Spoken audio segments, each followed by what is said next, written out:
irmãos, convido você a abrir a sua Bíblia no Evangelho de Lucas, por favor, para que a gente possa meditar na palavra de Deus essa noite. Lucas, terceiro Evangelho, capítulo 10, versículo 25. Lucas 10, 25.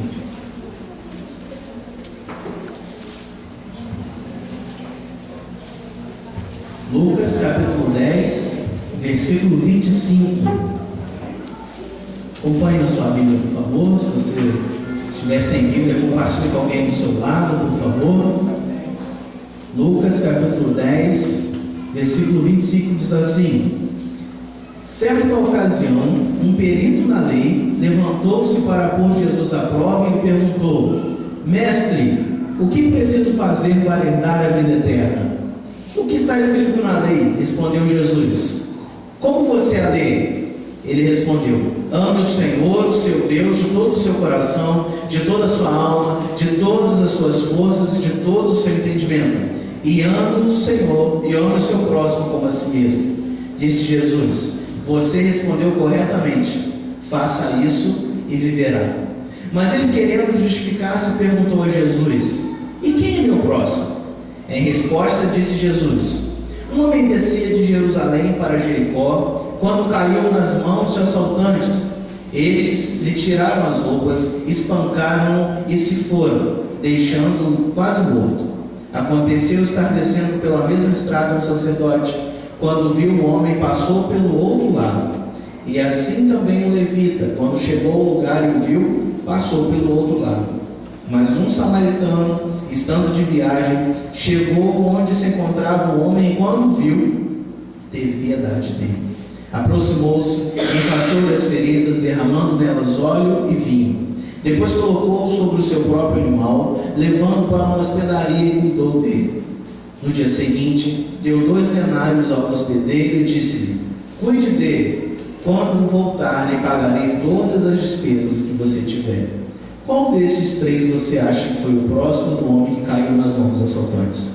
Aquele que teve misericórdia dele, respondeu o perito na lei. Jesus lhe disse: vá e faça o mesmo. Essas para nós são palavras de salvação. Oremos. Deus, louvamos o teu nome nesta noite, agradecidos pela oportunidade de celebrar o seu nome. Obrigado porque somos o teu povo reunido em comunhão e unidade para glorificar aquele que nos deu a salvação.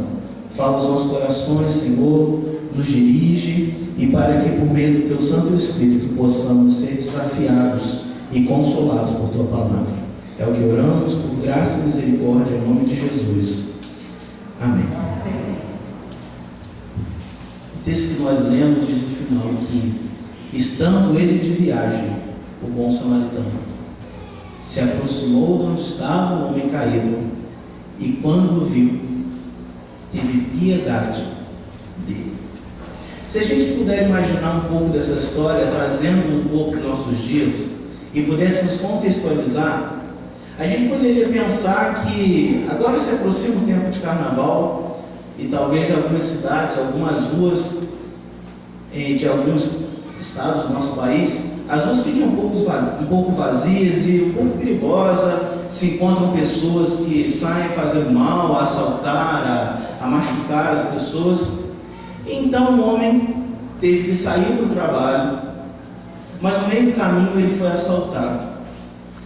Bateram nele, levaram seus pertences, seu celular, sua carteira, levaram até as suas roupas. E aquele homem ficou pelado, caindo no chão. E aí vinha um irmão, um obreiro de uma igreja, que tinha participado de uma vigília naquelas semanas de carnaval, e chegando em casa, quase amanhecendo, viu aquele homem caído no chão, estranhou a situação, passou de longe e foi para casa. Depois veio um irmão de uma outra igreja que também havia se reunido em oração durante a noite toda, viu também aquele rapaz caído no chão e foi embora da mesma forma. Até que veio um rapaz que vinha da balada, tinha passado a noite inteira se prostituindo, se drogando, fazendo uso de drogas. E quando ele vê aquele rapaz, ele se compadece, coloca aquele rapaz no seu carro e leva para o hospital mais próximo. Qual desses três foi o próximo daquele irmão? Aquele que seria julgado pela igreja, aquele que tem vários erros, aquele que era uma pessoa reprovável. Como que alguém nessa condição poderia socorrer alguém que está caído no chão? Jesus então desafia aqueles mestres da lei naquele momento. A gente vê que a história do bom samaritano é uma parábola que só se encontra aqui no Evangelho de Lucas e que ela nos desafia muito, porque é um texto que nós já lemos várias vezes na nossa vida, mas pelo caráter renovador da palavra de Deus, nós sempre aprendemos algo novo nesses textos. E a gente observa que, olhando aqui para o Evangelho de Lucas, o Evangelho de Lucas tem uma característica principal. Ele vem dizer que o Evangelho é universal, no bom sentido. O universal é para todos os irmãos. Que o Evangelho é para todas as pessoas. Não importa aonde mora, a sua cor, a sua condição social, as suas opções. O Evangelho não veio só para os cristãos. O Evangelho não veio só para os evangélicos, para os batistas. O Evangelho veio para todos. Isso que Lucas quer nos ensinar. Então, Jesus aproveita aquela situação para mostrar: olha, o Evangelho não veio só para os judeus, veio também para os samaritanos. Os samaritanos eram um povo também judeu, porém não se relacionavam com os judeus. Eram irmãos de uma mesma descendência. Talvez nas veias de muitos deles corria um sangue, o mesmo sangue, sangue parecido. Porém, por questões de entendimento, eles não eram amigos. Eles não conseguiam se relacionar. E se você olhar no título da sua Bíblia, vai dizer assim: o bom samaritano. Só que quando Lucas escreve o Evangelho, não escreveu o bom samaritano. Poderia ser um samaritano bom ou mau, poderia ser um bom catarinense, um bom carioca, mas é alguém que naquele momento exerceu a misericórdia de Deus e socorreu quem estava caído. Fato é que esse samaritano usou de misericórdia. Nos dias de hoje, a misericórdia é algo extremamente escasso. Quando alguém chega perto de nós e faz alguma coisa boa, nós logo pensamos que essa pessoa quer alguma coisa em troca. Mentira. Por que esse fulano está nos tratando tão bem? Acho que lá no final ele vai querer alguma coisa em troca. Porém, esse samaritano, quando socorreu o rapaz caído, o que ele poderia esperar daquele moço no chão? Ele nem sabia quem era, ele nem sabia a nacionalidade, ele nem sabia de onde vinha esse rapaz. Porém, ele o ajudou. E aí a gente vê que Lucas, o evangelista, coloca a seguinte questão: é uma conversa de Jesus com os fariseus, a parábola de Jesus, e no final Jesus dá, digamos assim, o checkmate. E aí, fariseu? E aí, religioso? Quem é o seu próximo? A primeira coisa que nós aprendemos nessa parábola é que há uma insensibilidade em relação à vida. Nós vemos nos noticiários como as pessoas morrem por muito pouco, como a vida é desvalorizada, seja nos programas sociais, dos nossos governos, seja nas relações de trabalho, seja nesse capitalismo feroz que nós estamos presenciando. A vida vale muito pouco.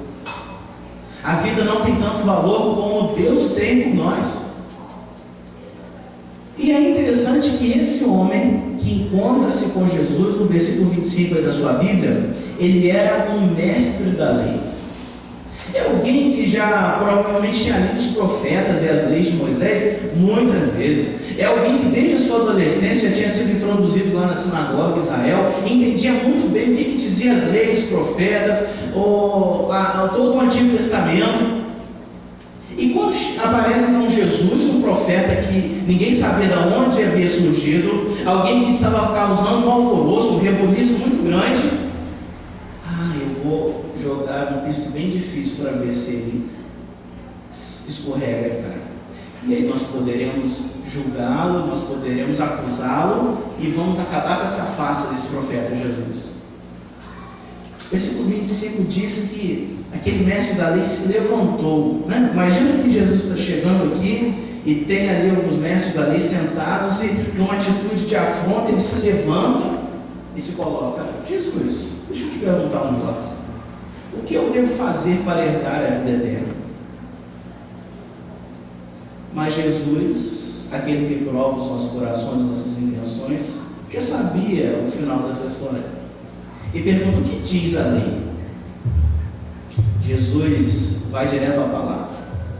Afinal de contas, é a palavra que nos livra da tentação, é a palavra que nos livra dos problemas, das armadilhas. A gente vê que Mateus 4, na tentação de Jesus no deserto, como que Jesus responde a Satanás? Com a palavra.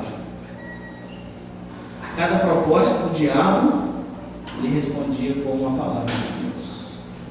Se queremos vencer as tentações, as armadilhas, as falsas propostas, usemos a palavra. E então Jesus se coloca naquele diálogo que aquele homem começa a trabalhar com ele e responde: o que a lei diz? Versículo 25 diz que aquele mestre da lei quis colocar Jesus à prova. Então ele responde, aquele mestre da lei: olha, então é preciso para herdar a vida eterna. Já que Jesus perguntou para ele como herdar a vida eterna, o que a lei dizia? Ele diz: amarás ao Senhor teu Deus de todo o seu coração, de todo o seu entendimento, de toda a sua força, e ao próximo como a ti mesmo. Ok. E quem é o seu próximo? E aí Jesus lança essa parábola. A dúvida daquele homem é uma dúvida que muitos de nós temos. A pergunta dele é: como eu faço para herdar a vida eterna? Se a gente fizesse uma pesquisa entre os evangélicos aqui de Santa Catarina, e se eu fizesse lá no Rio de Janeiro também, perguntando entre os evangélicos: qual de vocês tem certeza da salvação? Muitos ficariam em dúvida. Muitos diriam: Deus é que sabe. Olha, eu não sei se eu mereço. Sendo que a Bíblia é clara para nós: crê no Senhor Jesus e será salvo tu e a tua casa. Não é Deus que sabe. A Bíblia diz: se com a sua boca você confessar que Jesus é o Senhor e com o seu coração você crer, será salvo. Aquele homem não estava preocupado em fazer o bem próximo, em ser um bom judeu, mas em herdar a vida eterna. Claro que essa deve ser uma preocupação nossa. A Igreja Batista Pedras Vivas está aqui para isso, para anunciar o reino e as pessoas se salvarem, para que as pessoas vivam a vida eterna. Mas o Evangelho não é simplesmente herdar a vida eterna. E a gente pode continuar aqui aprendendo com Jesus. Então Jesus conta essa história, começa a contar essa história para aqueles mestres da lei. Olha, certa vez ele começa contando uma história. Curioso que essa história que Jesus apresenta para aquele mestre da lei é uma história que levantava algumas dúvidas. Aquele mestre da lei, ouvindo Jesus contar, Jesus conta que certa vez um homem desceu de Jerusalém para Jericó. Jerusalém ficava a mais ou menos 700 metros de altura do nível do mar e Jericó lá embaixo. E para descer de Jerusalém para Jericó, a pessoa tinha que caminhar uns 27 quilômetros. Não sei daqui a 27 quilômetros onde dá. E ele andou esse caminho todo a pé. E era uma estrada com muitas curvas, com muito íngreme, e as pessoas viajavam naquela estrada em comboios, tipo excursão, para não serem assaltadas. E aquele homem, por algum motivo, foi a pé, sabendo de todos os riscos que poderia acontecer. E quando então ele está descendo, aconteceu o pior, ele foi assaltado, foi quase morto naquele assalto, e um samaritano e um sacerdote desce de Jerusalém para Jericó também. Olha que curioso, aquele mestre da lei, preste atenção que o sacerdote estava vindo de Jerusalém, que era onde ficava o templo. Aquele sacerdote, talvez algumas horas antes, tivesse pregado no púlpito daquela sinagoga. Aquele sacerdote talvez tivesse ensinado sobre amor, sobre amar o próximo como a ele mesmo, mas bastou sair da igreja, do templo de Jerusalém, e se encontrar com alguém ferido, ele esqueceu de tudo que ele havia pregado, ou de tudo que ele tinha ouvido naquela tarde, naquele dia, e não praticou a essência do amor de Deus, de Javé. Aquele levita, de igual forma, havia servido na igreja, havia talvez tocado, cuidado dos vasos litúrgicos, dos objetos litúrgicos daquele culto, mas não foi capaz de tocar numa vida que estava caída no chão. Até que um samaritano, que era alguém tido como um herege, um inimigo dos judeus, alguém que não era membro de uma igreja, se a gente pudesse pensar assim, foi capaz de socorrer um estranho no meio do caminho. Olha como Jesus dá um golpe, talvez naquela religiosidade fria daqueles homens, naquela religiosidade teórica. E Jesus nos convida a praticarmos o Evangelho, a praticarmos o reino, a sairmos da teoria.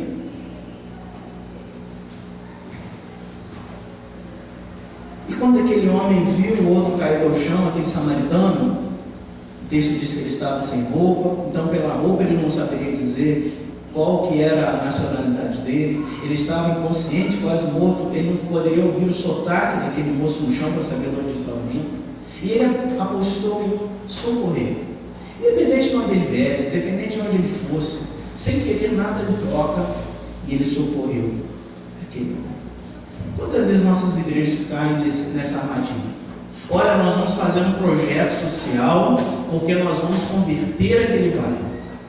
Não, fazer o amor, fazer a caridade é um desafio da igreja. Independente de quantas pessoas venham, de quantas pessoas se convertam, independente de barganharmos a salvação daquelas pessoas atendidas, nós temos que exercer a prática do amor. Quantas vezes Deus nos coloca em situações para socorrermos alguém e a gente pensa, não, agora eu tenho muita pressa, Deus vai mandar alguém depois de mim para socorrer. Não, se a gente está vendo uma situação naquele momento, socorra, ajude, não espere por outro. Deus quer usar a sua vida, se coloque à disposição de Deus, faça-se instrumento nas mãos de Deus. Nós somos os anjos de carne e osso que Deus usa para transformar a vida de outros, para abençoar. Nós somos os braços que acolhem, os braços de Deus que acolhem essa sociedade sofrida. Segunda coisa que a gente aprende nessa história é que a misericórdia fez a vida renascer. Não é a gente que decide a hora que vamos ser misericordiosos.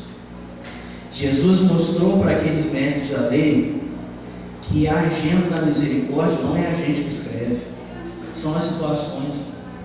Quando a gente ajuda alguém financeiramente, a gente tem que mexer no órgão mais sensível do corpo humano, que é o bolso, e ajudar as pessoas.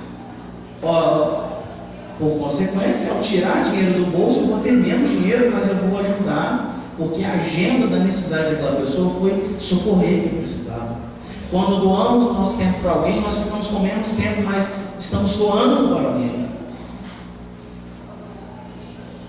Não agende encontros com Deus. Até a gente vê nos anúncios, nos rádios, nas televisões, nas faixas na frente de igreja, dizendo, olha, sábado que vem, às 3 horas da tarde, uma grande concentração, onde nós veremos milagres daquele outro tipo, ou então nós vamos tirar espírito X, Y, Z das pessoas. Olha, você nem perca o seu tempo de ir, porque Deus nem o diabo trabalham de acordo com a nossa realidade.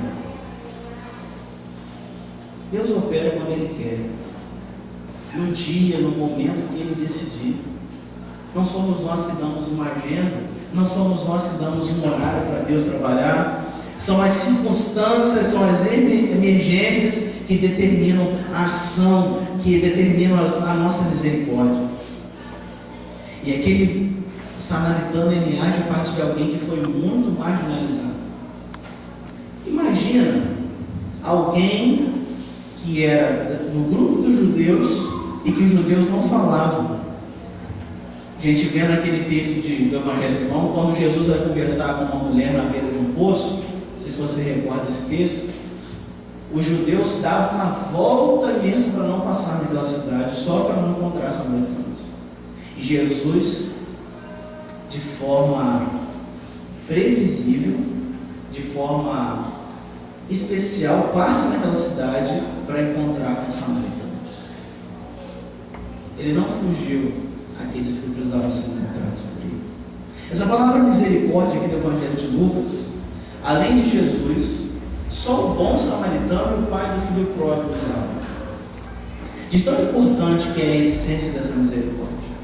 Jesus não usa a palavra misericórdia com tantos outros personagens do Evangelho de Lucas, de Marcos, de Mateus, mas somente Jesus usa essa palavra, o bom samaritano e o filho pródigo. São pessoas que tiveram condições de exercer essa misericórdia como Jesus ensina.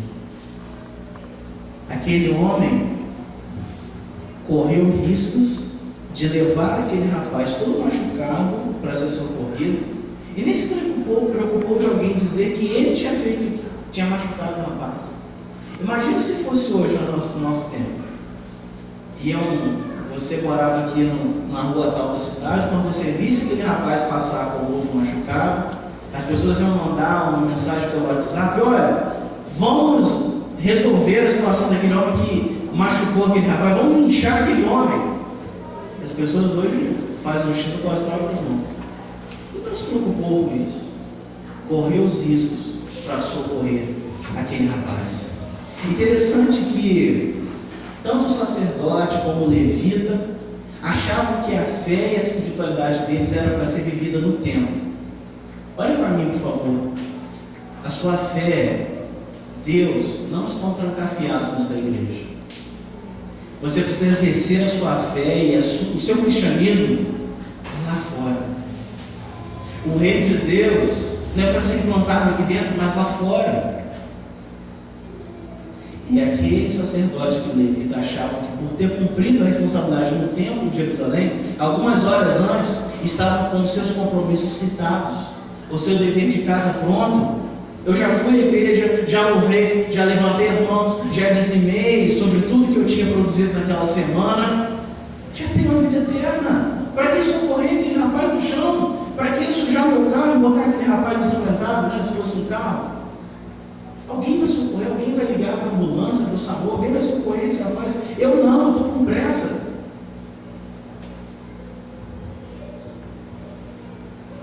Quando Jesus subiu aos céus, lá em Atos, capítulo 1, e depois a igreja primitiva, a igreja de Jerusalém começou a nascer, as pessoas olhavam de fora para dentro daquela igreja e achavam: que pessoas são essas que se amam tanto?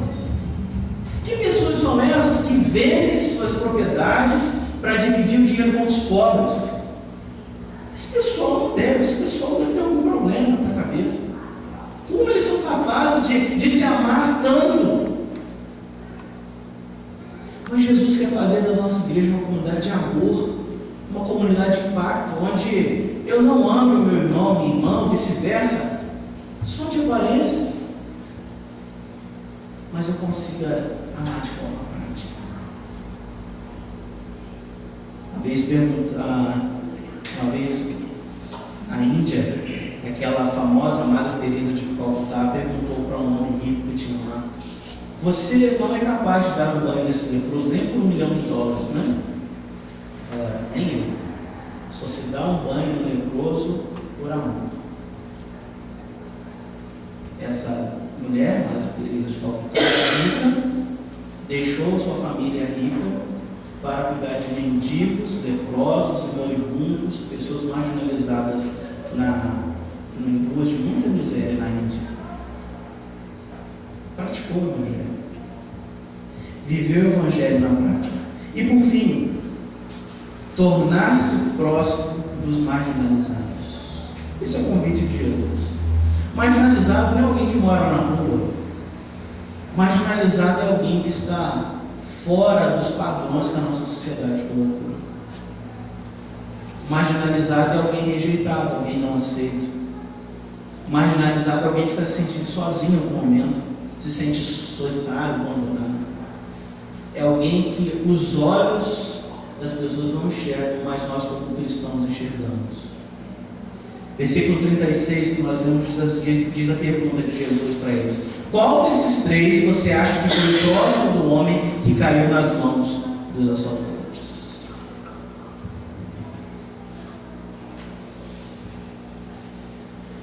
Um homem que chegou no Brasil naquela época de 1600 e pouco, na época da colonização do Brasil, Antônio Vieira, era um evangelizador.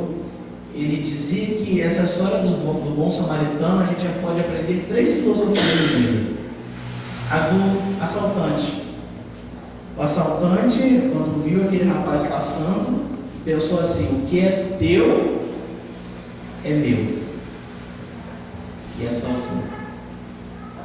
O sacerdote e o levita viram aquele homem cair e pensaram: o que é meu é só meu, eu não te amo. Mas o bom samaritano pensou: o que é meu é teu, e eu divido com você. O que seria capaz de pegar esse rapaz, colocar numa pensão, numa hospedaria, num hospital, se fosse hoje, pagar a conta e depois dizer lá para a recepção: se gastar mais do que isso, eu volto, vou deixar aqui um cheque, o que faltar você pode depositar no banco, esse cheque. É um desafio para nós.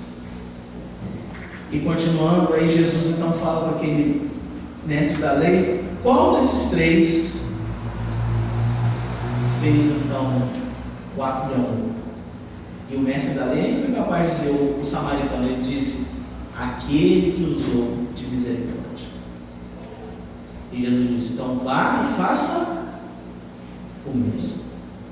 Agora, irmãos, essa história é muito bonita, né? É muito romântica. Mas quem de nós é capaz de ser como um bom samaritano? Eu digo para você que nenhum de nós é capaz de ser um bom samaritano. Sabe por quê? Porque o bom samaritano é a representação de Jesus. Porque se a gente for pela condição que aquele mestre da lei colocou, nenhum de nós seremos salvos.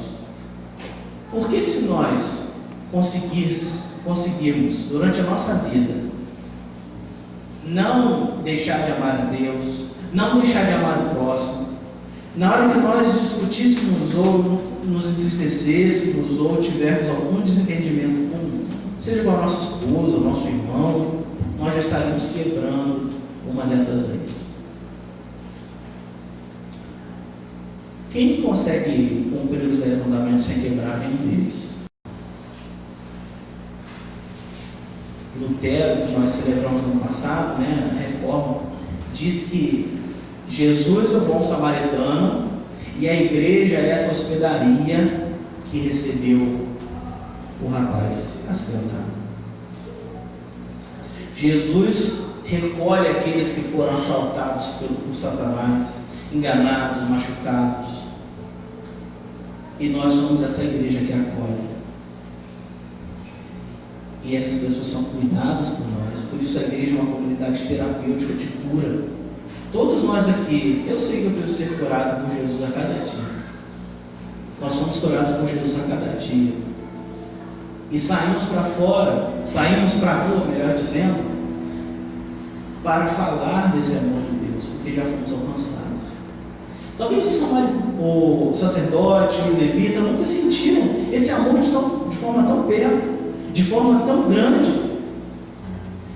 Mas o bom samaritano já tivesse sido alvo dessa graça, e pôde, ao ver aquele rapaz no chão, ter essa misericórdia, algo que é mais nobre no nosso coração, algo que mexe com as nossas entranhas, e socorreu aquele rapaz. Certamente aquele rapaz, quando teve alta naquela hospedaria, naquele hospital, digamos assim, ele saiu para a rua querendo socorrer pessoas, querendo falar do Deus que deu uma nova chance para ele, e alguém que falou cheio de paixão e de graça. Se você foi alcançado por Jesus, pela graça de Deus, fale com paixão, fale com amor, fale com toda a direção que o Espírito Santo dá na sua vida, desse amor por outras pessoas. Só sabemos do preço do resgate de Jesus quando realmente percebemos que fomos resgatados por Ele. E não é nada fantástico, são ações do dia a dia. Há quem diga que o reino de Deus é construirmos ilhas de justiça ao nosso redor, é o ajudar o meu vizinho, é eu cuidar do parente, é eu cuidar do meu filho, da minha esposa, que seja, é eu cuidar de alguém no meu trabalho, na faculdade. E eu construo a minha ilha de justiça, você constrói a sua, ele constrói a dele, e daqui a pouco são tantas ilhas de justiça, de graça, de misericórdia de Deus que vamos construindo, o Evangelho vai sendo conhecido pelas pessoas.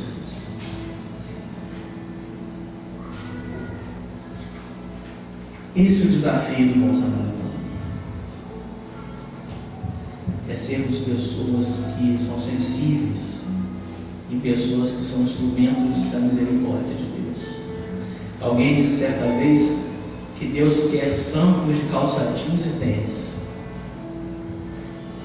Para você ser santo, para você ser de Deus, não tem que usar uma roupa de crente, um vocabulário de crente, um rosto de crente.